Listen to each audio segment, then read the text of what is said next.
To produce Life Will Kill You, you chose two guys, Paul Q. Coldery and Sean Slade. Their best-known production credits are with groups like Radiohead, Hole, the Mighty Mighty Boss Tones. Not people we would think would be your first choice to produce your new record.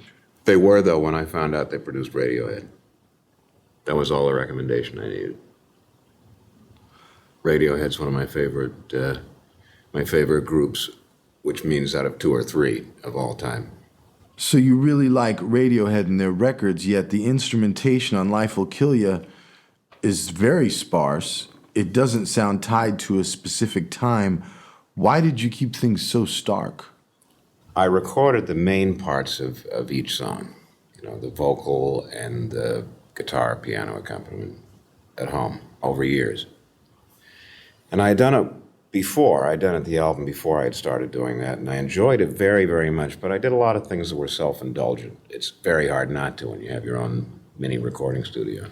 So I wanted to keep it very simple at that point, so that if I did take it into a studio, I wouldn't have already created a lot of things that I couldn't undo.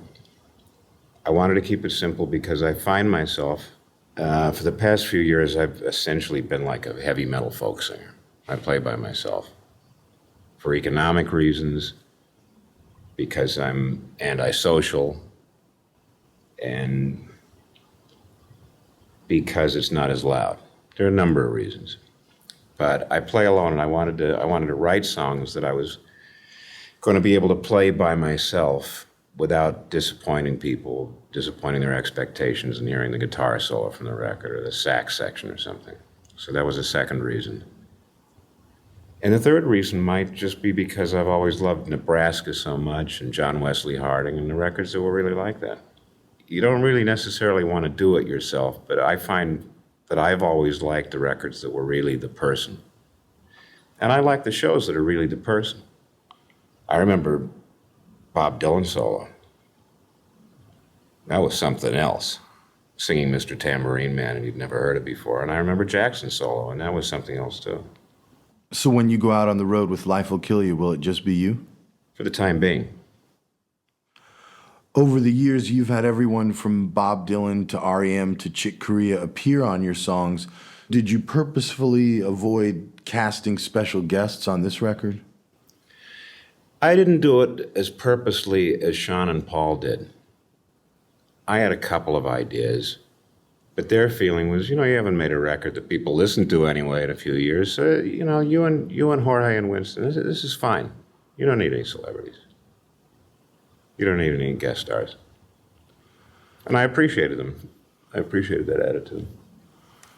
Your songs have been covered by, most notably, Linda Ronstadt, but also by country singer Terry Clark, Sean Colvin, Flaco Jimenez with Dwight Yoakam, Stevie Nicks. It seems that a lot of the new songs, especially what I call the semi-disguised love songs in the middle of the album, are ripe for interpretation. Do you have anyone in mind to sing any of the new songs? I almost never send songs to people. It's my experience that the idea of Tin Pan Alley, for me anyway, it's a myth. People have done songs of mine that seemed very unlikely. And on a few occasions, I've sent songs to people. I sent a song that I wrote a few albums back to George Jones. I thought, I wrote this for you. Nothing. Zero. I think, how many records are they selling? So I don't really believe in that. I've done it on some kind of weird whim occasionally, or I've done it in secret. I've secretly thought, boy, Jennifer Warnes could sing this song. But then I just write, and then I selfishly keep it. I kind of wrote I Was in the House When the House Burned Down for my friend Chris Whitley. Because I was doing a tour with him, and I was driving to the Walmart that's about an hour north of Austin in a rainstorm in the middle of the night. You know what I mean? It's like Pflugerville or someplace. And I got the idea for the song. I thought, gee, maybe I'll write a nice slide guitar song for Chris. But of course, by the time I've written the song, I write so few songs and I need them so desperately that I never give them to my friends, so I hung on to it. Outside of the Hindu Love Gods album of covers, on record, you very rarely do other people's songs. What made you choose to do a version of Steve Winwood's Back in the High Life again? Well, of course, it struck me as ironic, but also I love the song. I love Steve Winwood. All human beings love Steve Winwood.